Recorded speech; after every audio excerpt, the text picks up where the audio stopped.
अस्सलाम वालेकुम दोस्तों, कीअं आहियो? उम्मीद आहे सभु खैरियत सां हूंदो। दोस्तों, profit loss, profit percentage, loss percentage, tax, discount वग़ैरह, इन खां बाद में interest, compound interest, simple interest वग़ैरह जो जा चैप्टर शुरू थो कयां ऐं टॉपिक वग़ैरह, जंहिंमें 4 शयूं अॼु क्लियर कयूं था त प्रॉफिट कीअं लभबो आहे ऐं लॉस, प्रॉफिट जो परसेंटेज ऐं लॉस जो परसेंटेज कीअं लभबो आहे। ठीकु आहे, हीअ फार्मूला लिखी छॾियो, हीअ फार्मूला यूज़ थींदा। ठीकु आहे, हाणे क्वेश्चन नंबर 1 आहे त CP 40 हुजे, SP 45 हुजे त प्रॉफिट या लॉस जेको बि थिए थो उहो ॻोल्हियो, या प्रॉफिट ऐं लॉस आहे त हुन ॿिन्हिनि जो के अगरि प्रॉफिट आहे त प्रॉफिट जो परसेंटेज ॻोल्हियो, लॉस आहे त लॉस जो परसेंटेज ॻोल्हियो। ठीकु आहे, सोल्यूशन कयूं था। पहिरीं ॻाल्हि त CP घणी आहे? 40। CP हूंदी आहे ख़रीद कयल ऐं सेलिंग प्राइस हूंदी आहे विकिरो थियल। ठीकु आहे, हाणे हिन ख़रीद 40 कई आहे, CP यादि करे छॾियो, ख़रीद कयल ऐं SP विकिरो कयल। हाणे तव्हां हिते क्लियर आहे त विकिरो 45 में, ख़रीद 40 में, माना मूंखे प्रॉफिट पियो आहे त मां प्रॉफिट ॻोल्हींदुमि। प्रॉफिट जो फॉर्मूलो छा आहे?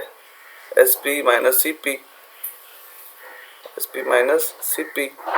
SP घणी आहे? 45, CP घणी आहे? 40, त जवाबु छा अची वियो? 5।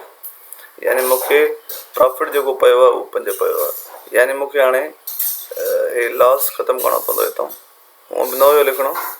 ठीकु आहे, मतिलबु मूंखे प्रॉफिट पियो आहे त प्रॉफिट जो परसेंटेज ॻोल्हणो पवंदो। हिकिड़ी शइ मुंहिंजी थी वई। ठीकु आहे, हीअ हाणे मां इहो थो ॻोल्हियां, प्रॉफिट परसेंटेज। प्रॉफिट परसेंटेज जो फॉर्मूलो छा आहे? Profit upon CP multiply 100%। Profit upon CP multiply 100%। Profit आहे 5 अपॉन CP घणी आहे? CP मुंहिंजी आहे 40 मल्टीप्लाई 100%। हिकु ज़ीरो हितां हले वियो, हितां हले वियो। ठीकु आहे, ऐं हीअ थी वियो 5 × 10 ऐं 2 × 4, त मथे छा थी वियो? 25 अपॉन 2। ठीकु आहे, 25 अपॉन 2 थी वियो, 2 × 4 ऐं 5 × 10 थी वियो, हिकु ज़ीरो कटिजी वियो, 25 थी वियो, हेठि 2 थी विया। ठीकु आहे, हिनखे जॾहिं छॾायूं त हीअ थी वेंदो 2 × 24, हिकु बचो पॉइंट 5 × 10। ठीकु आहे, 12.5%, यानी कि राउंड ऑफ करे छॾियूं त 13%। ठीकु आहे दोस्तों, तो इहो हिन जो जवाबु अची वियो, 12.5% हिन जो जवाबु अची वियो आहे, या वरी 13%। तव्हां 12% कढो त तव्हांजी मर्ज़ी आहे। अगरि तव्हांखे चए थो त बाबा एस्टिमेटेड कढो या राउंड ऑफ थियल हुजे, ठीकु आहे, अप्रोक्सीमेटेड कढो, त पोइ तव्हां 13 लिखंदव। ठीकु आहे, न त 12.5 सही आहे। हाणे हलूं था ॿिए क्वेश्चन ॾे, ऐं मां हिनखे रिमूव करे वठां। अच्छा दोस्तों, ॿियो क्वेश्चन आहे त जेकॾहिं कॉस्ट प्राइस यानी ख़रीद कयल जेका क़ीमत आहे उहा 600 आहे ऐं जेका विकिरो थियल आहे उहा 480 आहे, त ॿुधायो त हिन जो लॉस छा थींदो? ज़ाहिर आहे, इन ख़रीद 600 कई आहे ऐं विकिरो 480 कई, माना नुक़सानु पियो अथसि।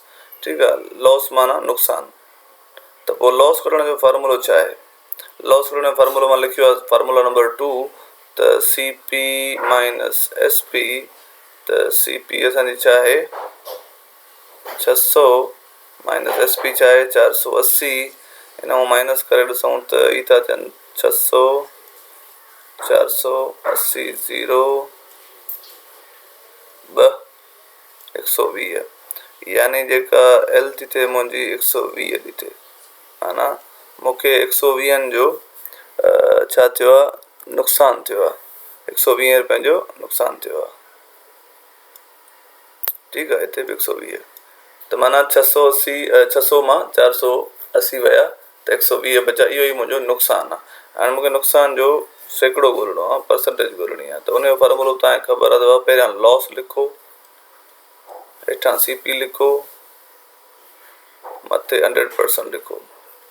100 जा त 2 ज़ीरा हलिया विया, बाक़ी छा थो बचे हिते? 120 ऐं हेठि, ऐं हेॾे 1% थो बचे। ठीकु आहे, 60 थी वेंदो मथे, 1 ॾोढूं ऐं छॾूं 12, त माना 0 ॿियो जेको बचंदो उहो छॾण खे ॾींदासीं, त हीअ थी वेंदो 60%। यानी 60% जेको मुंहिंजो आहे उहो छा थियो आहे, नुक़सानु थियो आहे। 60%।